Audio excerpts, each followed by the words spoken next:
terminar de hablar de esos altares que nuestro Dios, el Dios de la Biblia, nos pide que hagamos para Él. Hemos hablado en las últimas semanas cómo hombres y mujeres a través de los tiempos han construido altares para Dios. ¿Okay? Los altares que se han levantado a nuestro Dios, tengan en mente, los altares que se han levantado para nuestro Dios han sido un pedido de Él. O sea, Él pidió que hiciéramos altares para Él. De la misma manera, escuche bien, Dios le dice a su pueblo, de la misma manera como otros pueblos hacen altares para sus dioses, yo quiero que ustedes me hagan altares para mí. Los altares fueron de suma importancia para el pueblo de Dios.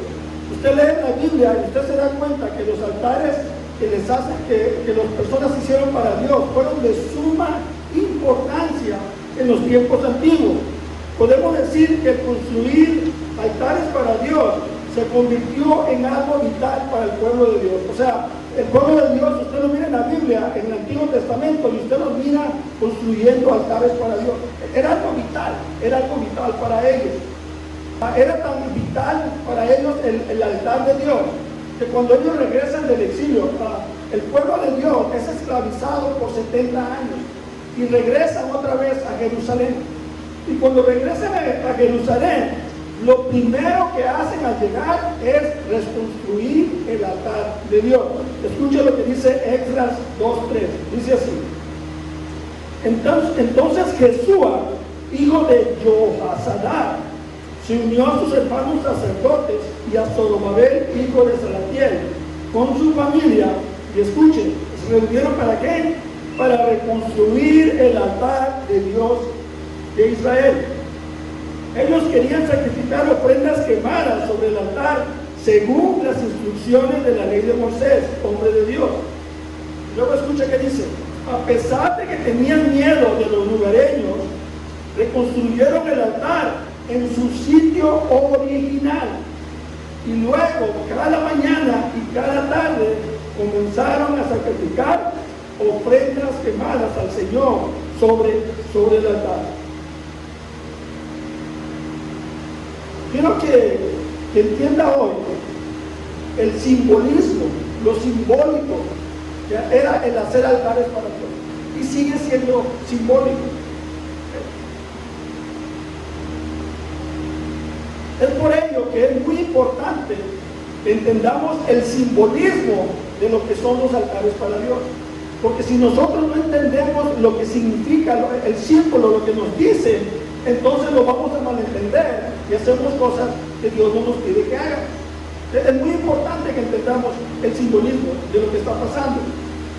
De todos los altares que se construyeron para nuestro Dios, el altar de sacrificio siempre fue el mayor. Se construyeron muchos altares para Dios, pero el altar de sacrificio, cuando se construía un altar de sacrificio, los altares de sacrificio eran lo mayor, eran lo máximo. El más grande sacrificio, ¿por qué? Porque eso representaba el más grande sacrificio que había de venir. ¿Cuál es el más grande sacrificio que iba a venir? El sacrificio de nuestro Señor Jesucristo. Por eso los altares de sacrificio simbolizaban lo que nuestro Señor Jesucristo iba a pasar en la cruz del Calvario. Él iba a ser sacrificado por nosotros. La semana pasada dijimos que nosotros construimos altares de sacrificio para Dios cuando rendimos nuestra voluntad a Dios.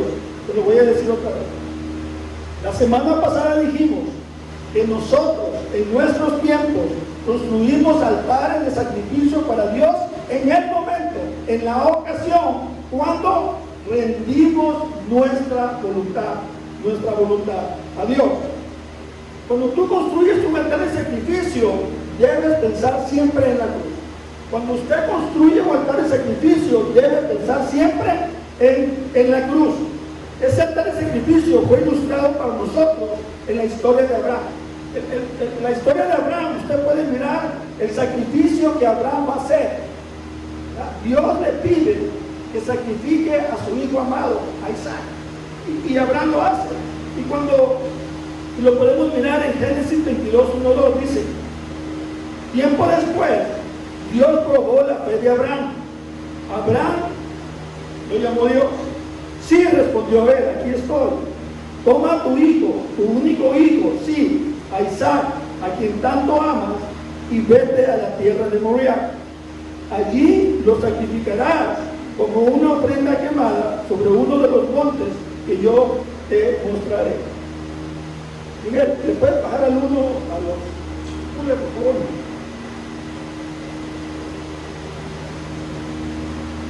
Dios a su pueblo, a sus hijos, a la gente que ama, siempre se revela a ellos como en parte. O sea, se te va revelando a ti poco a poco.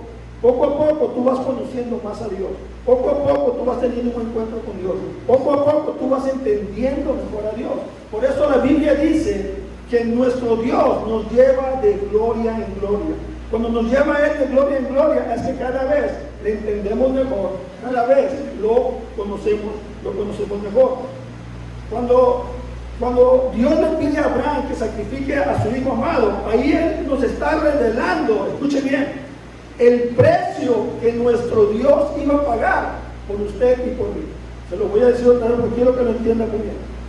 Cuando Dios le pide a Abraham que sacrifique a su hijo Isaac, Dios nos está diciendo lo que Él también iba a pagar por ti y por mí.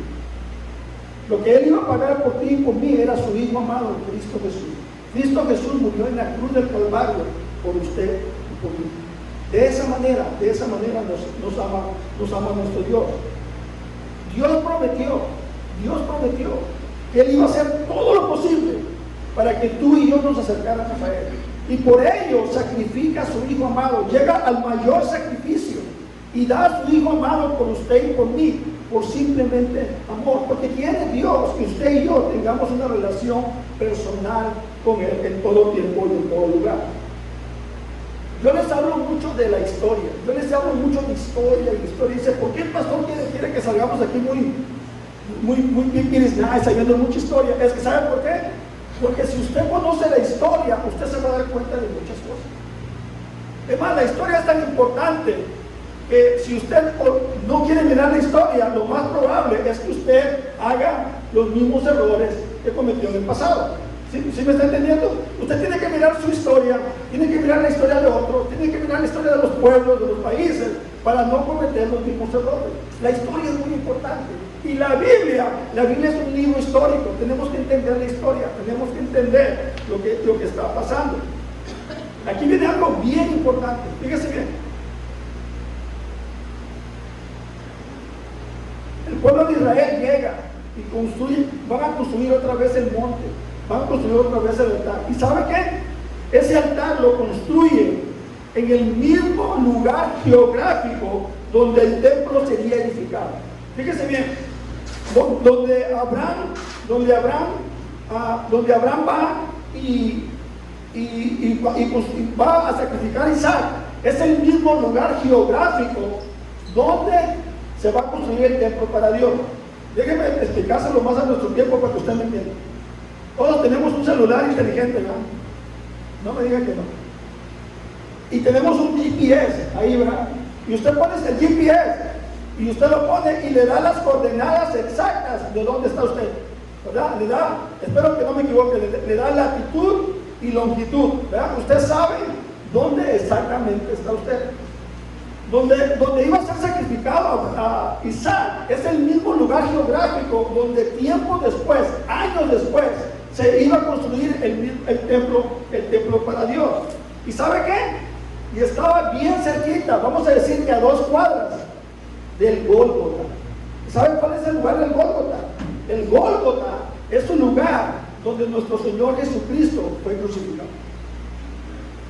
Si usted se da cuenta, nuestro Dios es un Dios de planes.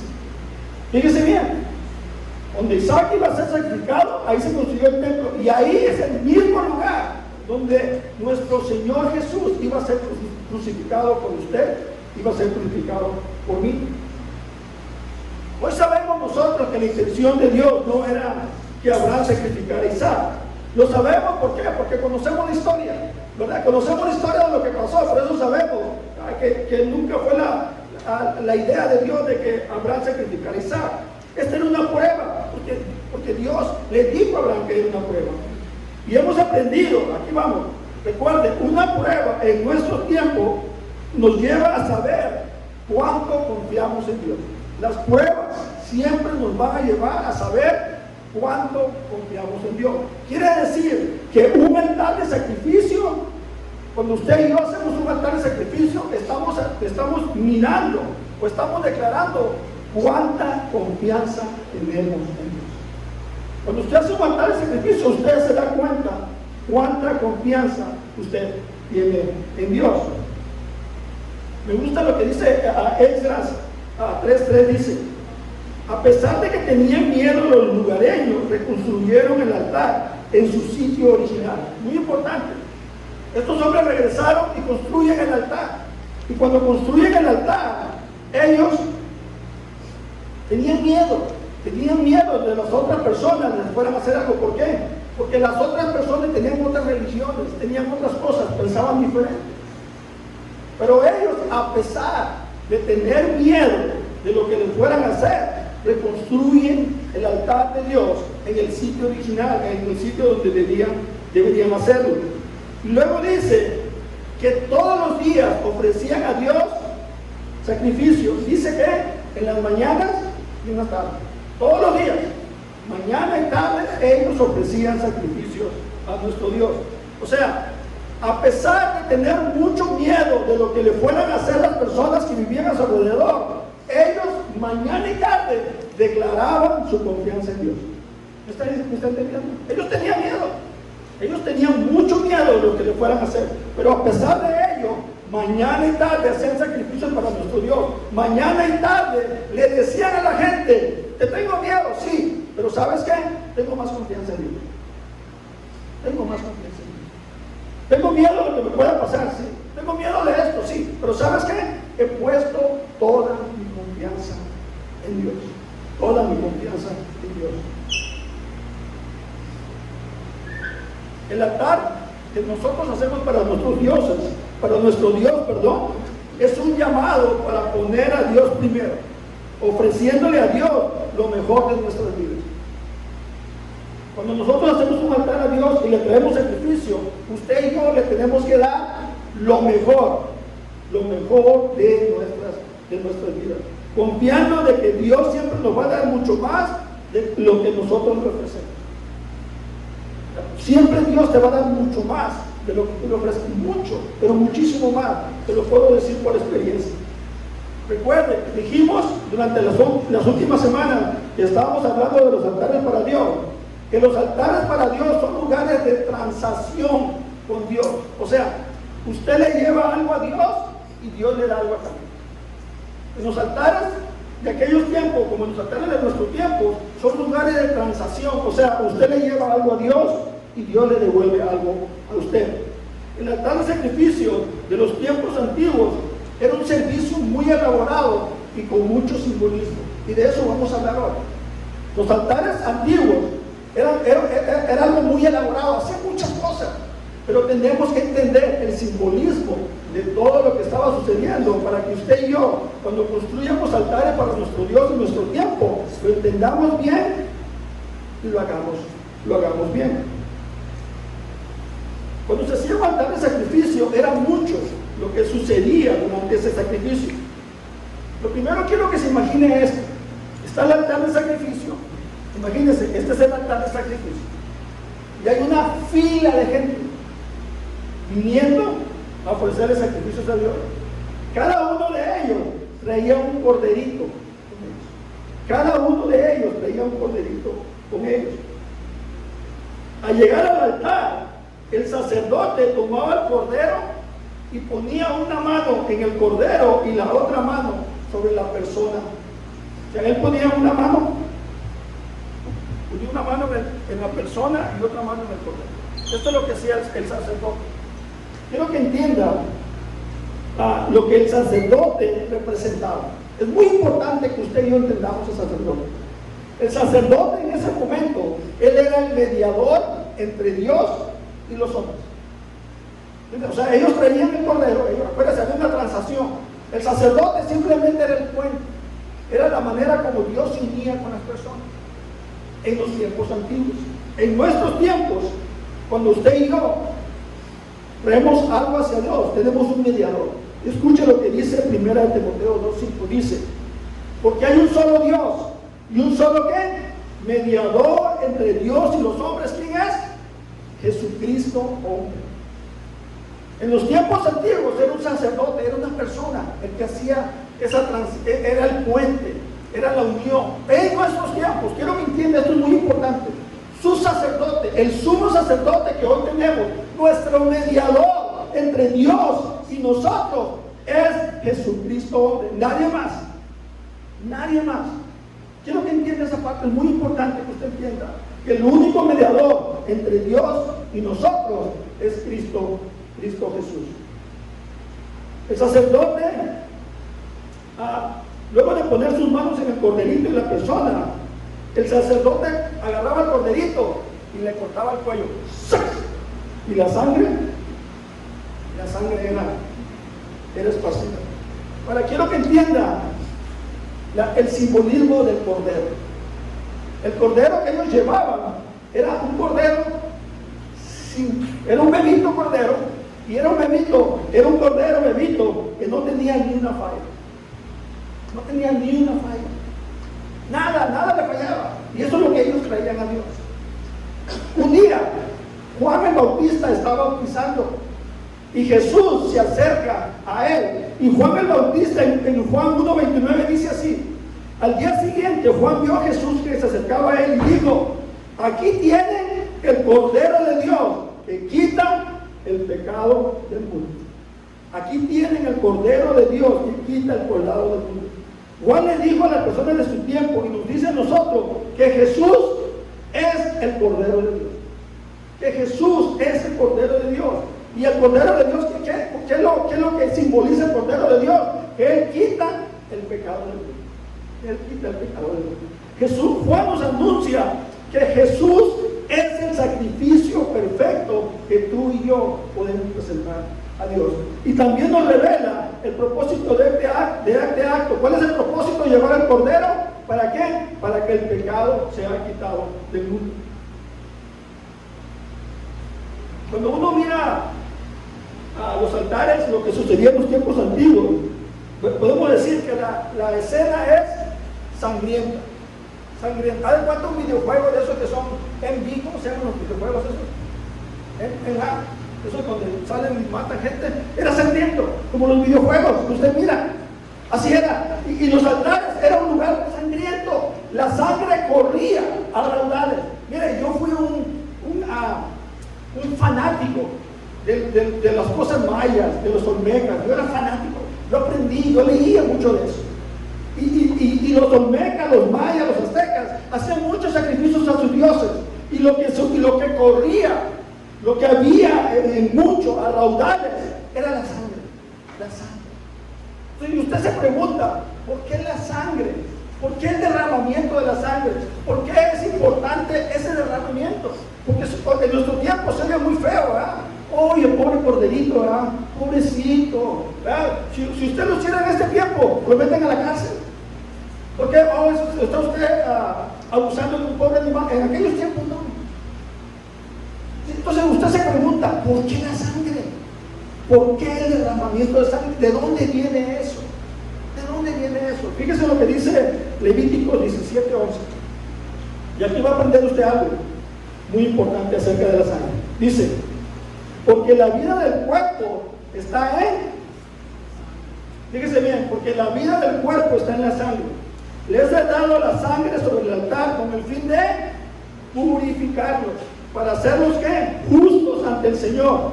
Escucha lo que dice: es la sangre dada a cambio de una vida lo que hace posible la purificación. Porque la vida del cuerpo está en la sangre. Porque la vida y el cuerpo están en la sangre. Recuerdo cuando yo tenía 19 años atrás, cuando yo tenía unos 19 años, hace unos 10 años atrás apenas, y un amigo mío, estudiamos la high school o la preparatoria, como le decimos en México. Él le gustaba mucho andar en moto, él siempre andaba en moto. Y se accidentó mi amigo. No le pasó nada, absolutamente, simplemente se cortó un pedazo de piel. Pero como en aquellos tiempos las ambulancias no llegaban como aquí, que llegaban 911 y de volada de perdían 5 o 10 minutos a la hija. No, mi amigo murió desangrado. 19 años. Y murió desangrado. Murió desangrado. Y es que, ¿sabe qué? Usted puede aguantar de comer, usted puede aguantar de tomar agua, pero si a usted se le sale toda la sangre, no aguanta por eso. Por eso dice, escuche bien, acuérdense, estamos hablando de simbolismos. Dice, porque la vida del cuerpo está en la sangre. Aquí nos está hablando de algo científico, ¿verdad? Algo científico, o sea, si a usted se le sale toda su sangre, usted se muere. Y también nos está hablando de algo espiritual. Dios le pide a su pueblo que hagan altares para Él del mismo modo que los otros dioses, que los otros pueblos hacían altares para sus dioses y hacían sacrificios para sus dioses. Recuerda eso, tenga en mente eso. Dios le pide a su pueblo que hagan altares para Él de la misma manera que hacían los altares para sus dioses los otros pueblos. ¿Y los otros pueblos qué hacían? Sangre. Y Dios dice, ¿sabes qué? Hagan lo mismo por mí. Hagan lo mismo por ti.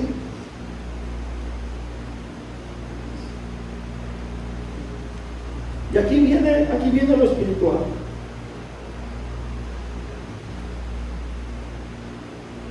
O sea,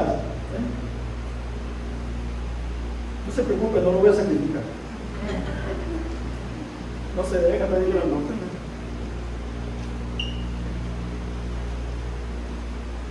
La persona traía un corderito, hoy traía un corderito. ¿Okay? Dejaban el corderito aquí. El sacerdote ponía aquí la mano. Quiero que entiendan el simbolismo. Lo que simbolizaba era esto: que los pecados de él, todo lo malo que él había hecho, ahora pasaba al cordero. ¿Me está entendiendo? Es un simbolismo. ¿Okay? No digo el pastor, no, aquí hay algo simbólico, algo espiritual. El sacerdote ponía la mano en la cabeza de aquí, la ponía en la mano de este. Significaba, simbolizaba que todo lo malo que le había hecho estaba pasando para acá. Por lo tanto, alguien de los dos tenía que morir. ¿Y quién era el que moría? El cordero. ¿Está usted entendiendo? Entonces, el sacerdote, ¿qué hacía? Le cortaba el cuello. Pero ¿me entendió el simbolismo? Llevaban, ¿por qué? Porque ahora el cordero era el que cargaba todos los males que Oseas había hecho. Oseas iba limpiecito y el cordero quedaba muerto. Él ya estaba bien delante de Dios. ¿Me está entendiendo? En los tiempos antiguos esto simbolizaba. Recuerda, el cordero que tenían que traer las personas que eran, debería ser ¿qué? Puro.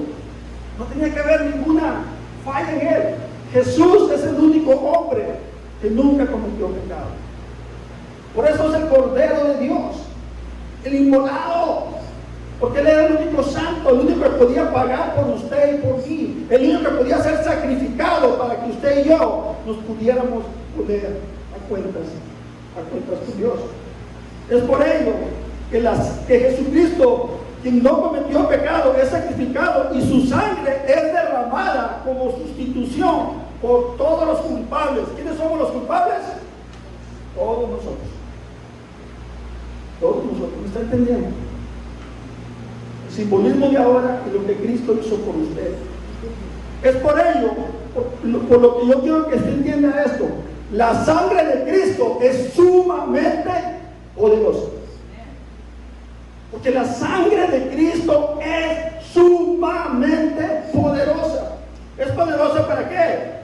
Es algo valioso, es algo trascendental. La sangre de Cristo es lo único que puede tratar con tu pecado, es lo único que puede tratar con tu fracaso, con la necesidad y con todas las ataduras de tu ser humano. Es la sangre de Cristo nada más.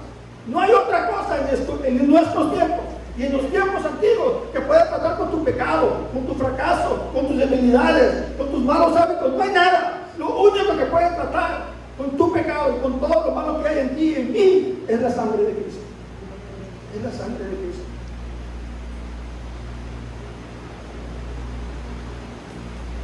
Lo único que perdona tus pecados es la sangre de Jesús. Su muerte cubre multitud de pecados. No hay nadie que pueda tratar con tu culpabilidad, con tu fracaso, con tus ataduras, tus vicios, excepto la sangre de Cristo. La sangre de Cristo. En otras palabras, sin la sangre de Cristo no hay perdón. ¿Me está entendiendo? En otras palabras, sin la sangre de Cristo no hay perdón. El pecado nos contamina, nos aleja de Dios, nos trae culpabilidad, nos trae dolor y nos introduce a una muerte eterna. El pecado nos introduce, nos lleva a una muerte para siempre, alejados de Dios. Y hay un solo remedio, el único remedio que puede tratar con tu culpabilidad, con tu dolor y que te va a introducir a una vida nueva. ¿Sabe qué es? La sangre de Cristo. La sangre de Cristo, no hay otra cosa más que la sangre de Cristo.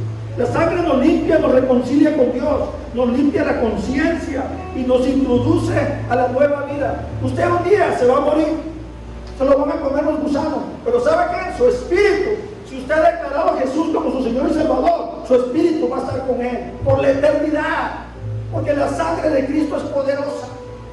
Lo introduce a usted a una nueva vida, a una vida eterna. A una vida donde no hay dolor, donde no hay enfermedad, a esa nueva vida donde vamos a mirar a nuestros seres queridos que han partido antes que nosotros.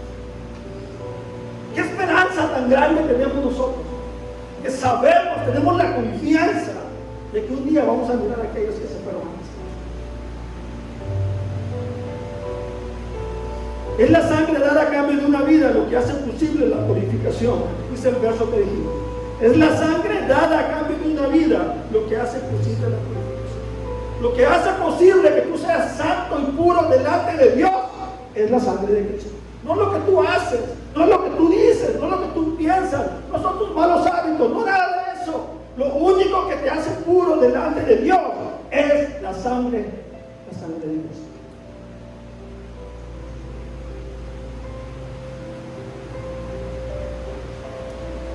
Hoy vamos a tener comunión diferente. Mateo 26, 28 dice así. Palabra de nuestro Señor Jesús dice: porque esto es mi sangre del nuevo pacto, que es que derramada por muchos. ¿Para qué? Para el perdón de nuestros pecados. Para el perdón de nuestros pecados. Recuerda, nuestro Señor Jesús es el único sacerdote entre usted y yo. Es el único puente. No hay otro mediador dado a los hombres más que Cristo Jesús. Él también es que el Cordero de Dios, el Cordero sacrificado, donde todos los males, todo lo malo que usted hizo, pasa a ese Cordero, o sea, pasa a Cristo Jesús. Y Él carga con Él, para Él ser sacrificado por ti y por mí. Y su sangre ¿qué? Nos purifica y nos perdona de todos nuestros pecados. ¿De cuántos pecados? ¿Cuántos? ¿Está usted seguro? De todos nuestros pecados. Recuerda, de todos los altares, el altar de sacrificio fue y será siempre el mayor. Será siempre el mayor. Para Abraham significó sacrificar lo que tanto amaba, a su hijo amado. Para nosotros, ¿cuál es el altar de sacrificio que nosotros hacemos en nuestros tiempos? Es cuando en esas ocasiones o lugares nosotros decidimos rendir nuestra voluntad. Cuando usted decide rendir su voluntad a Dios, usted está levantando un altar de sacrificio en nuestros tiempos. Oremos. Padre, te damos gracias. Te damos gracias por tu grande amor hacia nosotros. Nosotros no merecíamos que tu Hijo amado muriera por nosotros, pero usted nos ama tanto que decidió enviarlo para que Él fuera el Cordero inmolado. En este día, Señor, te pedimos perdón. Te pedimos perdón, Señor, y te hemos ofendido. Te rogamos, oh Dios, que tu Santo Espíritu nos ayude cada día y cada mañana, para que cada día y cada mañana, Señor, Hagamos ese sacrificio a usted, de rendir nuestra voluntad a usted. Ayúdenos, por favor. Queremos rendir nuestra voluntad a usted, porque sabemos que es lo mejor que podemos hacer. Señor, te damos gracias por todo en el nombre de Cristo Jesús. Amén y amén. Ahora,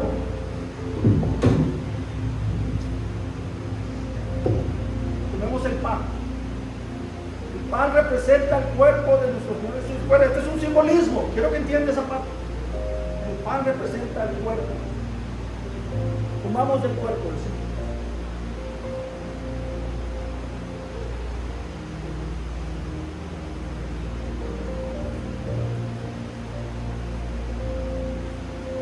Y ahora, tomemos del jugo de la higuera, que representa ¿qué? ¿Qué representa esto?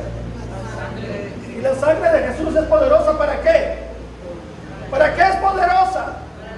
¿Usted lo cree eso? ¿Usted cree que Cristo, que la sangre de Cristo es poderosa para perdonar cualquier pecado? Que la sangre de Cristo es lo único que lo va a unir a usted con Dios. Recuerde esto, porque cada vez que lo hagamos aquí en la iglesia, usted sabe lo que significa, usted ya entiende. Su salvación no fue de gratis, costó la vida del Hijo de Dios, costó su sangre. Así que bebamos de la sangre de Dios.